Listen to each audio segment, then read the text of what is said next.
وَلْتَكُنْ مِنْكُمْ أُمَّةٌ يَدْعُونَ إِلَى الْخَيْرِ وَيَأْمُرُونَ بِالْمَعْرُوفِ وَيَنْهَوْنَ عَنِ الْمُنْكَرِ وَأُولَئِكَ هُمُ الْمُفْلِحُونَ. Bapak Ibu punya masalah apapun, sekecil sampai sebesar apapun, yang paling pertama jangan salahin siapa yang di depan kita menjadi penyebabnya. Tapi coba introspeksi diri antara kita sama Allah. Segera wudu, sholat, taubat, sujud kepada Allah, maka akan mudah urusan itu.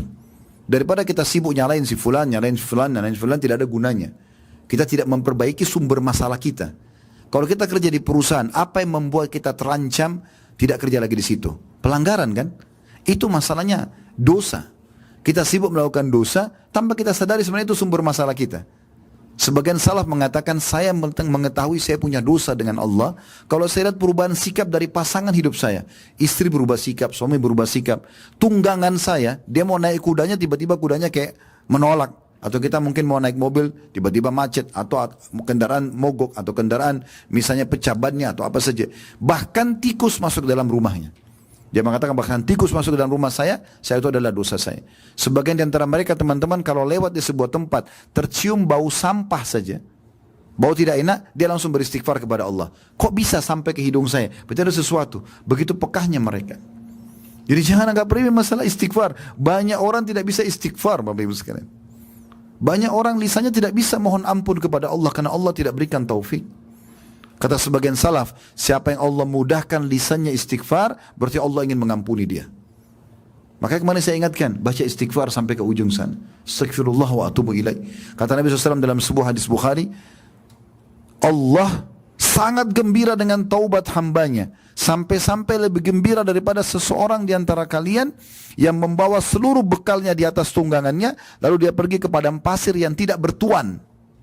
Gak ada orang lain, cuma dia sendiri. Semua bekalnya naik ke atas untanya lalu dia jalan. Pada saat dia penat, dia istirahat di bawah sebuah pohon. Waktu dia bangun dari tidurnya, untanya sudah hilang. Lalu dia keliling-keliling mencari, dia tidak menemukan unta dan bekalnya. Dia sudah putus asa. Kata Nabi SAW, waktu dia sudah putus asa, dia bilang dalam dirinya, saya ingin kembali ke pohon tadi, saya ingin tidur lagi, semoga saja saya waktu bangun sudah mati. Maka dia pun tertidur, waktu dia bangun, dia melihat unta sama bekalnya ada di depan matanya. Kata Nabi SAW, bagaimana gembiranya dia, Allah lebih gembira daripada orang itu pada saat menemukan kembali tunggangan, dia bisa menyelamatkan dirinya untuk jalan dan dapat bekal makanannya, daripada Allah lebih gembira daripada orang itu. Allah senang dengan taubat kita. Kita putar yang kedua lagi, masih bisa kita berzikir. Baca subhanallah, alhamdulillah, wa la ilaha illallah, Allah akbar. Kata Nabi SAW, 4 kalimat yang paling Allah cintai. Bahkan beliau mengatakan dalam riwayat lain, saya mengucapkan 1 kali lebih saya sukai daripada terbitnya matahari. Maknanya apa? Matahari kalau terbit semua makhluk Allah bisa beraktivitas, kita beraktivitas, hewan-hewan beraktivitas, semua orang gembira matahari terbit. Orang bisa beraktivitas, terang semuanya, gitu kan? Maka menyebutkan zikir ini sekali lebih baik daripada terbitnya matahari. Kita baca la haula wala quwata illa billah. Kata Nabi SAW, harta simpanannya surga, la haula wala quwata illa billah. Ada sahabat dalam sebuah kisah disebutkan, suami istri, anaknya bujang, remaja, ikut jihad. Kemudian satu hari pulanglah pasukan itu, semua pasukan utuh kecuali anaknya 2 orang ini. Maka mereka mengeluh kepada Nabi SAW, ya Rasulullah, anak kami ikut perang, kami nggak tahu nasibnya. Kalau teman-temannya pun tidak tahu, kalau ada berita dia mati syahid nggak ada masalah. Tapi teman-temannya nggak tahu kemana. Kami takutnya ditawan oleh musuh, disiksa. Apa kata Nabi SAW? Pulanglah, perbanyak ucapkan la haula wa la quwata illa billah. Maka tanpa banyak fikir, dengan penuh keyakinan, suami istri pulang lalu amalkan. Dari semenjak pulang sampai mereka tertidur. Di tengah malam, dalam kisah ini dikatakan dalam riwayat yang sahih, tiba-tiba ada yang ketuk pintu. Waktu kedua suami istri bangun buka, mereka kaget anaknya depan pintu. Bukan cuma itu. Dia membawa beberapa hewan yang merupakan harta rampasan perang. Ayahnya menanyakan, bagaimana ceritamu nak? Dia mengatakan, ayah, saya ditawan oleh musuh. Bahkan saya diikat dengan sangat kuat. Tapi entah beberapa waktu yang lalu, saya merasa tiba-tiba ikatan itu melonggar dan musuh-musuh semua tertidur. Lalu kemudian saya bisa dapat unta mereka, saya mengambil beberapa senjata mereka dan juga hewan tunggang mereka, saya jadikan harta rampasan perang, lalu saya pulang ke Madinah. Dan ayah ibunya tiba-tiba berpikir, waktu anaknya mengatakan beberapa saat yang lalu, itu di saat mereka mengucapkan la haula wala quwata illa billah. Itu yang kita baca kemarin. Banyak orang tidak tahu dan tidak mengamalkan ini. Kita membaca salawat kepada Nabi SAW, baca salawat Allahumma salli ala Muhammad. Yang paling ringkas, bisa panjang. Kata Nabi SAW kepada seorang sahabat waktu dia bilang, ya Rasulullah, berapa waktu yang saya lowongkan nih, kalau saya mau lowongkan waktu misalnya 1 jam nih saya mau berzikir, berapa dari waktu itu saya lowongkan untuk baca salawat pada anda? Cukupkah seperempatnya? Kata Nabi SAW, bagus, tapi kalau kau lebihkan lebih bagus lagi. Dia bilang, ya Rasulullah, setengahnya. Kata Nabi SAW, bagus, tapi kalau kau lebihkan lebih bagus lagi. Dia mengatakan 2/3 ya Rasulullah. Artinya kalau 1 jam itu 2/3 saya salawat kepada anda. Kata Nabi SAW, bagus, kalau kau lebihkan lebih bagus lagi. Dia bilang, kalau gitu saya jadikan waktu yang saya lowongkan semua salawat kepada anda. Kata Nabi SAW, kalau begitu dibersihkan semua dosamu, dan kau akan diberikan rezeki dari tempat tidak disangka-sangka. Kemarin kita baca salawat, alhamdulillah, berapa ratus langkah kita jalan membaca itu. Di Masjidil Haram, di musim haji lagi. Dan kita berada di 10 awal bulan Zulhijjah.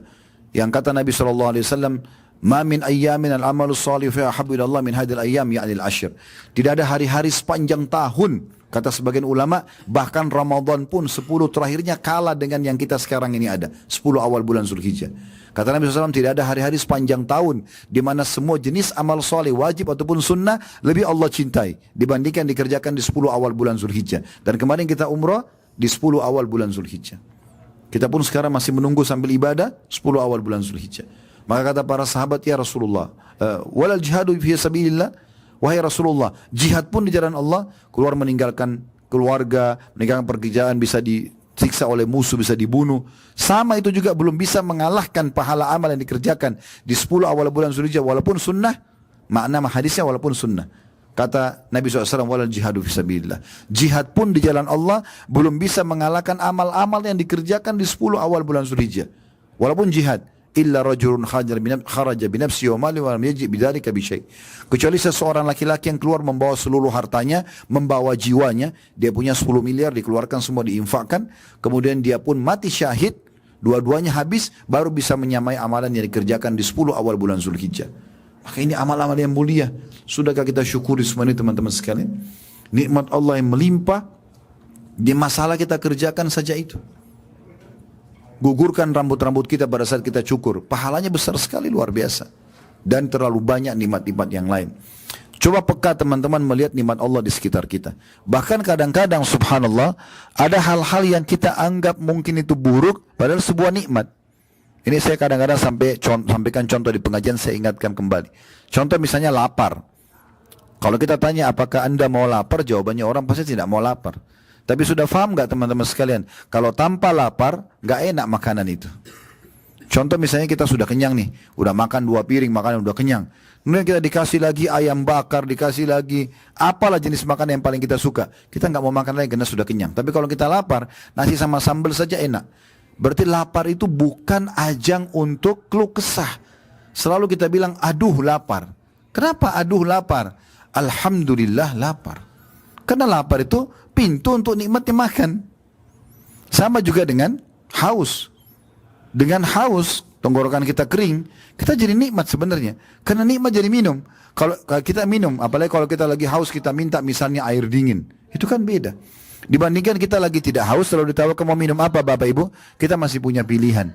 Mau apa ya, panas atau dingin. Tapi kalau kita haus itu, ada kenikmatan tersendiri. Makanya Nabi SAW mengatakan, orang yang puasa 2 kegembiraan, dapat 2 kegembiraan, satu pada saat dia berbuka puasa, karena hilang dahaganya, gitu kan. Kemudian juga pada saat dia bertemu dengan Tuhannya. Begitu juga dengan capek misalnya, letih. Ini sebuah nikmat yang besar.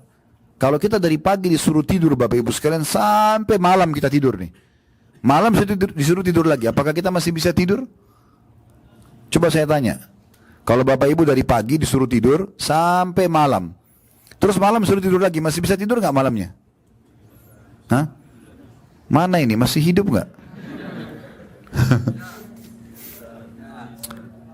Susah tidurnya ya, karena kita kan sudah tidur dari pagi sampai malam.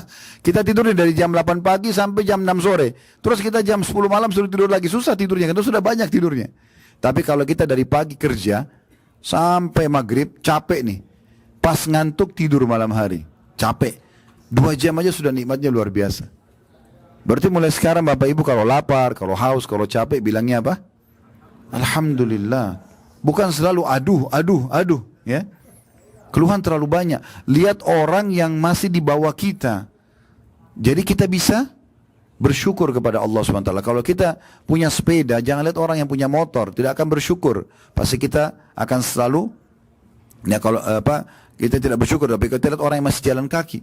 Kalau kita punya motor, jangan lihat orang yang pakai mobil, kita lihat orang yang pakai sepeda. Kalau kita punya mobil 1, jangan lihat orang yang punya mobil 2, kita lihat orang yang masih pakai motor. Begitu seterusnya.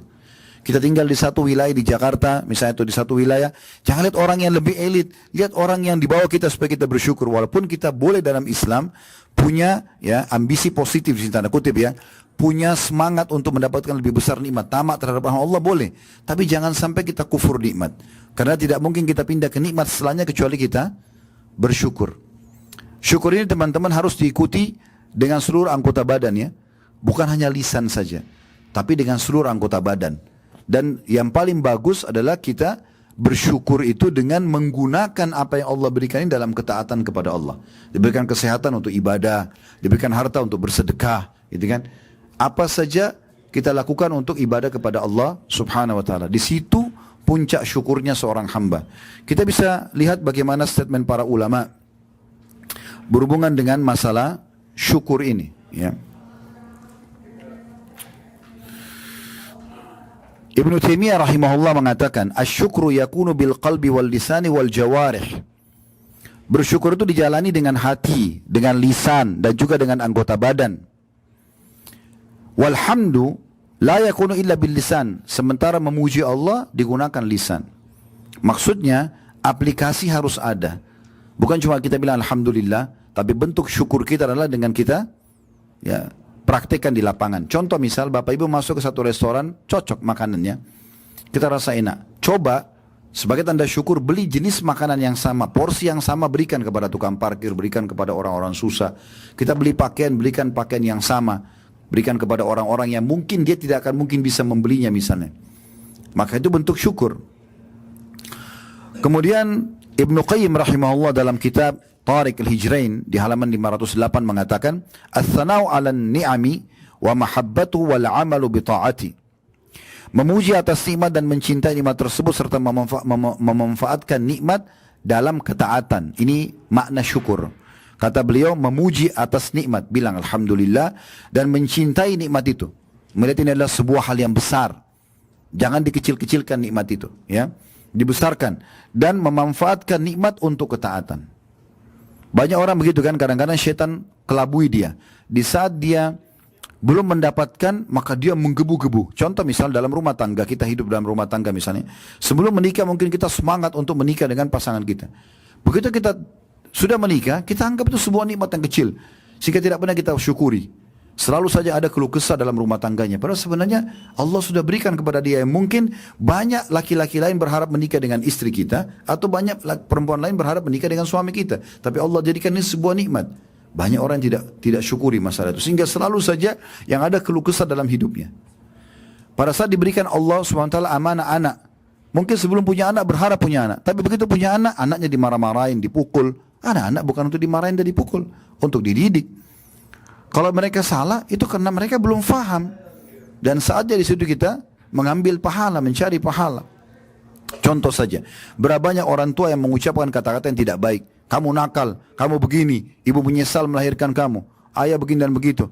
Kata Nabi SAW, jangan ucapkan perkataan buruk untuk diri kalian, keluarga kalian dan harta kalian, karena bisa saja berpapasan malaikat lewat dan mengaminkan, akhirnya terjadi. Ya, daripada kita bilang kamu nakal, lebih baik kita mengatakan semoga Allah berikan kau hidayah nak. Misal, lalu kita meluruskan kesalahan dia gitu. Kemudian Ibnu Qayyim juga menekankan ada rukun-rukun syukur itu sendiri. Yang pertama beliau mengatakan mengakui nikmat itu berasal dari Allah, sekecil apapun. Ya. Kemudian yang kedua memuji Allah atas nikmat tersebut, alhamdulillah. Lalu yang ketiga meminta tolong untuk menggapai ridha Allah dengan memanfaatkan nikmat di atas ketaatan. Jadi selalu kembali kepada ketaatan. Rezeki itu pada saat seorang hamba sedang melimpah padanya rezeki dan dia sedang dalam keadaan ketaatan, ini berarti rezeki yang baik. Rezeki yang baik. Dan kalau dia punya harapan untuk mencapai sebuah rezeki lalu belum diberikan, dia tinggal introspeksi diri. Mungkin ada masalah dosa yang dia lakukan. Karena kata Nabi SAW dalam hadis riwayat Ibnu Majah nomor 4022, wa inna rajula la yahrumur rizqa bidzambi yusibu. Sesungguhnya seseorang itu bisa terhalang dari rezekinya karena dosa yang dia lakukan. Sehingga kalau dia beristighfar kepada Allah, bertobat, bisa kembali rezeki tersebut. Sebaliknya, kalau seandainya rezeki melimpah pada ahli maksiat dan sudah tegak padanya hujjah, maksudnya sudah sempat dijelaskan hukum-hukum agama pada dia, ini nggak boleh, jangan buat dosa, jangan mabuk, jangan zina, jangan ini, jangan itu, tapi dia tetap melakukannya, maka itu berarti tadarruj, tahapan siksaan. Jadi jangan bilang, tuh teman saya pemabuk tapi rezekinya banyak, benar tuh, ya, gonta-ganti mobil, ini jabatannya selalu naik, itu tadarruj, tahapan siksaan. Saya tertarik dengan statement salah satu sahabat sekaligus guru kami, Syekh Ziyad Hafidahullah di Jordan. Beliau doktor di beliau pakar hadis di Jordan. Pernah tabligh akbar datang ke Indonesia. Waktu itu pas saya ada acara tabligh akbar di Makassar dan beliau ada, saya minta beliau ngisi saja. Beliau bicara tentang masalah perkataan salafus saleh, masalah ibadah, masalah keimanan. Di antaranya beliau mengatakan waktu itu menyinggung masalah bagaimana kita bersyukur dan usahakan jangan mendikte Allah.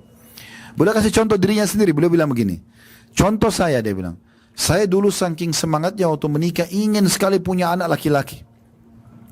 Maka saya bilang dalam doa saya, ya Allah jangan kau karuniakan saya anak kecuali laki-laki. Dia bilang subhanallah 5 kali istri saya hamil keguguran terus. Dan semua pada saat keguguran itu ternyata anak perempuan. Dia kan berdoa, ya Allah jangan kasih saya anak kecuali laki-laki. Takdir Allah perempuan, gugur anaknya.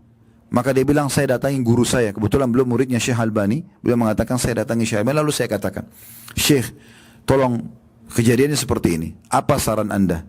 Doakan saya. Kata Syekh Albani, semoga Allah berikan kau keturunan yang baik dan terima apa yang Allah berikan. Dia bilang, semenjak itu saya ganti doa saya. Saya mengatakan, ya Allah berikan saya keturunan yang baik. Maka sekarang beliau punya 5 anak, laki-laki dan perempuan. Semuanya dianggap sebuah nikmat yang besar. Nah ini contohnya. Karena banyak orang kadang-kadang, dia minta tapi maksudnya kepada hal-hal yang detail yang mendikte Allah. Jangan. Boleh nggak Ustaz kita bilang, ya Allah berikan saya pekerjaan ini? Boleh saja. Ya Allah berikan saya anak laki-laki? Boleh saja. Tapi jangan bilang, ya Allah jangan berikan saya kecuali anak laki-laki. Gitu kan? Ini masalahnya di situ, ya. Ibnu Hazm berkata rahimahullah, wa amma man syakara bilisani wa lam yashkur bi jami' a'dha'i. Adapun orang-orang yang bersyukur dengan lisannya tapi tidak diikuti dengan anggota badannya. Lisannya iya alhamdulillah, tapi tidak pernah bersedekah, tidak pernah memaafkan orang, tidak pernah ada tanda-tanda dia memang beriman kepada Tuhannya dan mensyukuri nikmat yang ada. Maka beliau mengatakan, perumpamaan orang yang bersyukur dengan lisannya tapi tidak diikuti dengan anggota badannya, famathalu kamathali rajulin lahu kasa fa akhadha bi tarafihi. Perumpamanya seperti seseorang yang memiliki atau mengenakan baju tapi dia cuma pakai ujungnya saja. Falam yalbisu, tapi dia tidak pakai, dia cuma ambil baju itu ujungnya, tapi dia tidak sempat pakai di badannya. Falam yanfa'u dzalika minal bardi wal harri wal thalji wal marad atau wal matar, maaf. Dia mengatakan maka baju itu tidak akan bermanfaat melindungi dia baik dari dingin, dari panas, dari salju, bahkan dari hujan. Diambil dari kitab Jami' Ulum wal Hikam di jilid 2 halaman 84. Artinya kita harus selalu bersyukur kepada Allah Subhanahu wa taala. Begitu juga dengan sabda Nabi SAW yang masyhur, agar kita selalu mensyukuri nikmat, lihat walaupun itu nikmat kecil. Kita bisa minum seteguk air saja sebuah nikmat. Kita bisa merasakan dengan lisan kita makanan tersebut bedanya, oh ini manis, ini pedas, ini asam, ini asin, itu sebuah nikmat. Hidung kita masih bisa membedakan mana wangi, mana busuk sewaktu seketika, sebuah nikmat. Sehingga kita masih bisa membedakan mana intonasi yang keras, yang lembut, itu juga sebuah nikmat. Banyak nikmat kita. Tangan kita masih bisa bergerak sebuah jari-jarinya, semua nikmat yang besar. Maka selalu bersyukur kepada Allah SWT dan jangan sampai digunakan dalam kemaksiatan kepada Allah. Karena Allah bisa angkat nikmat itu dengan kemaksiatan. Kata Nabi SAW dalam hadis sahih, hadis hasan, ini disebutkan oleh Imam Ahmad jilid 4 halaman 278, man lam yashkurul qalil lam yashkurul kathir. Siapa yang tidak berusaha bersyukur sesuatu yang kecil, maka dia tidak akan bersyukur dengan sesuatu yang besar. Maka kita harus mulai dengan hal-hal kecil kita syukuri, baru kemudian menjadi besar. Abu Hazim berkata, kullu nikmatin la tuqarribu min Allah azza wa jalla fahiya baliyah. Semua nikmat yang tidak digunakan untuk mendekatkan diri kepada Allah, maka itu hanyalah sebuah musibah. Oleh karena itu, untuk mendapatkan apa yang dijanjikan oleh Allah Subhanahu wa taala dalam surah Ibrahim, A'udzu billahi minasyaitonir rajim, la in syakartum la azidannakum wa la in kafartum inna adzabi lasyadid. Kalau kalian bersyukur saya akan tambah, kalau kalian kufur maka azabku akan pedih. Itu dengan cara kita bersyukur terhadap hal yang kecil dulu, maka yang besar akan kita dapatkan. Sebagai penutup teman-teman sekalian, setelah ini kalau ada yang mau bertanya silahkan. Kalau kita membiasakan diri sibuk dengan ibadah sunnah, misalnya sholat-sholat sunnah, maka pastikan sholat wajib kita aman. Karena tidak ada orang yang melalaikan sholat wajib mau sholat sunnah, itu nggak ada. Tapi kalau kita biasa sholat qobliyah, sholat ba'diyah, sholat duha, sholat tahajud, sholat wajib kita pasti akan lebih terjaga.